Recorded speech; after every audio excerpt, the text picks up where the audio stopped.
अवैध घुसपैठियों पर योगी जी का एक्शन होते ही खुल गई अवैध घुसपैठी सीमा हैदर की पोल। दोस्तों, बड़ी खबर के साथ फिर से हाजिर हूं। बने रहेगा वीडियो में एंड तक, क्योंकि ऐसा सच बताने वाली हूं जो सुनकर आपकी रूह थर्रा जाएगी। सीमा हैदर भारत में अवैध घुसपैठ करके आई है, लगातार बच्चे पैदा कर रही है, 6 बच्चों की अम्मा बन चुकी है, जबकि वो बच्चों का बाप कुंवारा है, अनमैरिड है और छोटा बच्चा है, 22-23 साल का वो बच्चा है, क्योंकि जब ये भगोड़ी भारत में आई थी वो 19 साल की उम्र का था। अब इतनी बड़ी खबर सामने आई है और लगातार देश में घुसपैठियों को लेकर योगी जी का एक्शन चालू हो चुका है, जहां तहां से लोग निकाले जा रहे। आज चलते हैं एक बड़े पत्रकार जो जाती है झुग्गी झोपड़ी में, वहां पर बात सुनकर रूह कांप जाएगी आपकी। जो एक घुसपैठी है, एक झुग्गी झोपड़ी बनाकर यहाँ भारत को पाकिस्तान बनाने की चाल चल रहे, उसका आज करती हूँ आपके सामने में भांडा फोड़। पाकिस्तान से आई सीमा हैदर कहती है ना, भगवान ने दे दिए तो अब क्या करना है, भगवान का नाम लेती है।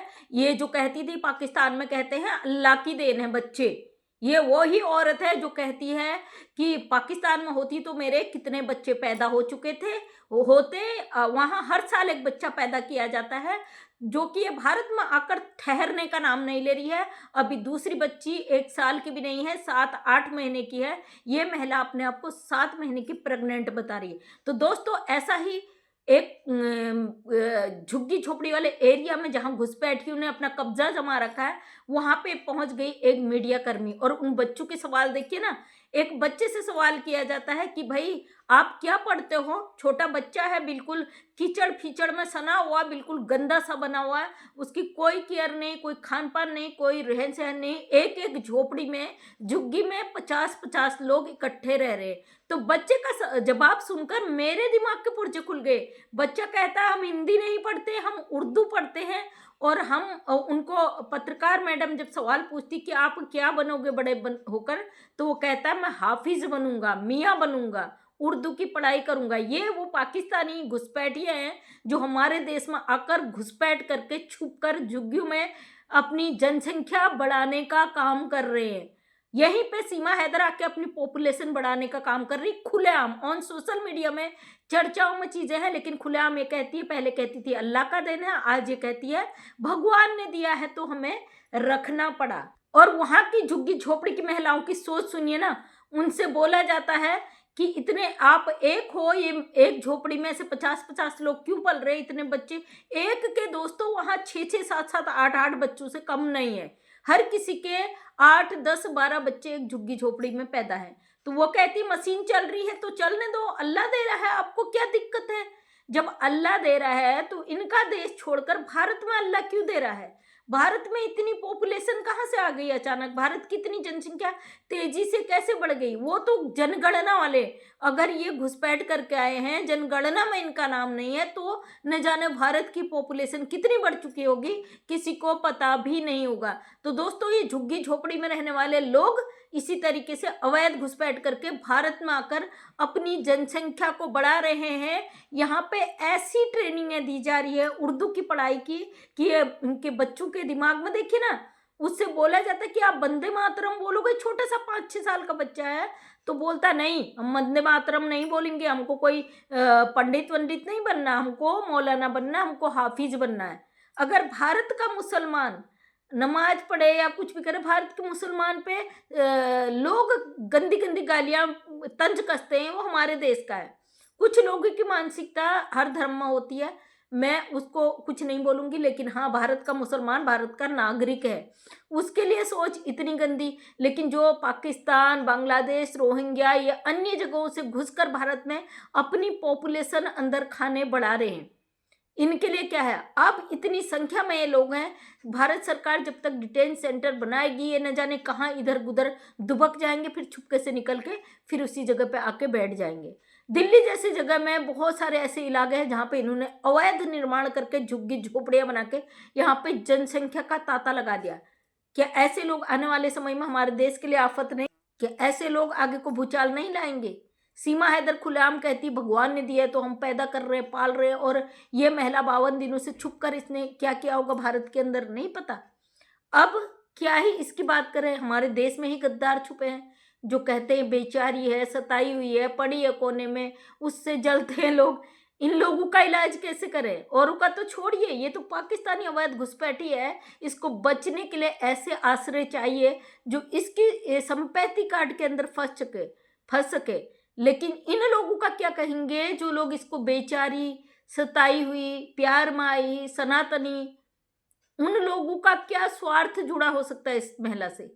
आखिर एक पाकिस्तानी औरत यहाँ आके रो देगी तो क्या भारत की जनता की नहीं उस पाकिस्तानी महिला की सुनी जाएगी जो 4 बच्चों को लेके घुसपैठ करके यहाँ पे बैठी है, धड़ल्ले से बेशर्मी कर रही है। अब कुछ लोग कहते हैं, कल मैं सुन रही थी कई चैनलों में कि कुछ लोग गालियां दे रहे हैं, कुछ लोग इसका पक्ष रख रहे हैं। पक्ष रखो, क्योंकि मैं जिसकी मानसिक स्थिति गद्दारों जैसी होती है वो पक्ष रखेगा, उस पर हम कुछ नहीं कर सकते। लेकिन भारत के लोगों को गालियां देने वाले का आप कौन हो भाई?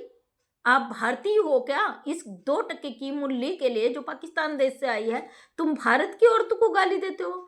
कल मैंने 2-3 चैनलों में ऐसा सुना कि कुछ लोग गालियां दे रहे हैं। तुमको किसने अधिकार दिया? तुम भारत देश में रहकर अपने देश के लोगों के खिलाफ इस अवैध घुसपैठी का साथ देते हो। इसका मतलब कहीं ना कहीं से इनको फंडिंग हो रही है, इनके मुंह पे बंडल मार दिए गए हैं, दिया गया है इनके होठों को कि भाई तुम्हें अगर बोलना है तो इस घुसपैठी के सपोर्ट में बोलना है, अगर विरोध में बोलोगे तो तुमसे नोटों के बंडल छीन लिए जाएंगे और तुम्हें, है ना, समझ जाओ। बाकी मैं जो कहना चाह रही हूँ यहाँ पे कह भी नहीं सकती। तो ये जो अवैध घुसपैठी आई है इसका जाल बहुत तगड़ा है।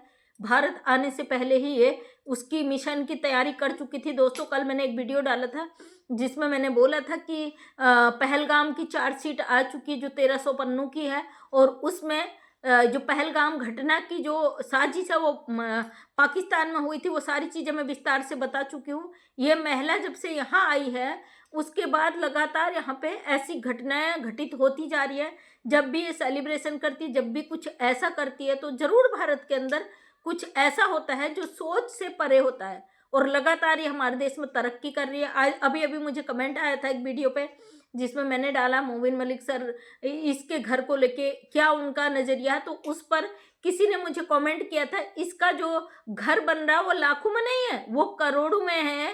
क्योंकि वो घर का आप देखिए ना, वहाँ पे एक जेवर एयरपोर्ट बन रहा है, और जहाँ पे एयरपोर्ट बनता है ना उस जमीन की कीमत 10 गुनी ज़्यादा बढ़ जाती। वैसे भी उन्होंने जो इसके मकान की लेंथ बताई थी 1200 गज, अब 1200 गज में शायद इतने में बन रहा है या 2000 ऐसा कुछ बोला था कमेंट्स में। तो ये महिला इतना, और किसी ने उनके कमेंट में रिप्लाई दिया था कि वो करोड़ों का नहीं कई करोड़ का है, मतलब वहाँ की ज़मीन की कीमत बहुत ज़्यादा है। वैसे भी हमें पता है भारत में रहते हैं जहाँ पे एयरपोर्ट्स वगैरह बनते हैं तो वहाँ की कीमत 10 गुनी 20 गुनी बढ़ जाती है।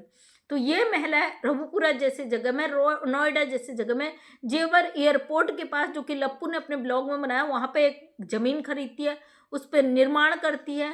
इतना ही नहीं, उसका गृह प्रवेश के लिए पूरा जितना ताना बाना इसने बुन रखा है, नंगा नाच नाच के उस घर में प्रवेश करती है। कौन है ये? पाकिस्तानी घुसपैठ करी हुई महिला, और लगातार अपनी फौज को बढ़ाकर भारत के अंदर कुछ ऐसा करने वाली है आने वाले समय में कोई सोच भी नहीं सकता है। हाँ, चंद गद्दार छुपे हैं इस भारत में, एपी सिंह जैसे, जो भारत की महिलाओं को गालियां तो दिलवा देते हैं लेकिन इस महिला के लिए अपना कलेजा निकाल कर वहां पे रखने को तैयार है। आखिर एपी सिंह जी का ऐसा क्या मकसद है? हमारे देश की बेटी निर्भया क्या बेटी नहीं थी? उसके साथ गलत हुआ उसके खिलाफ खड़े थे।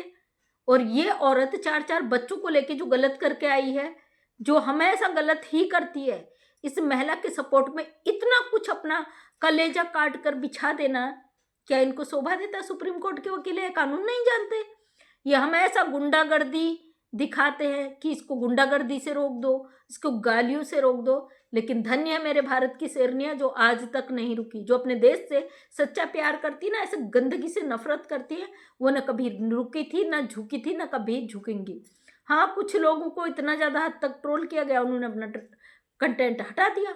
ये हमारे लिए कोई कंटेंट नहीं है, ये हमारे लिए एक लड़ाई है जो हम अंत समय तक लड़ेंगे। जब तक इस भगोड़ी को यहाँ से लात मार कर नहीं फेंका जाएगा ना, तब तक हम अपनी बात को रखेंगे।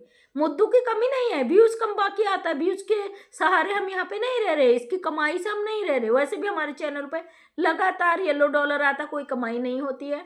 और हाँ, अगर हमें कमाना होगा तरीके बहुत सारे हैं, उसके बहुत सारे और कंटेंट बहुत सारे जो हम अपने चैनल पे काम करते तो करते ही रहेंगे।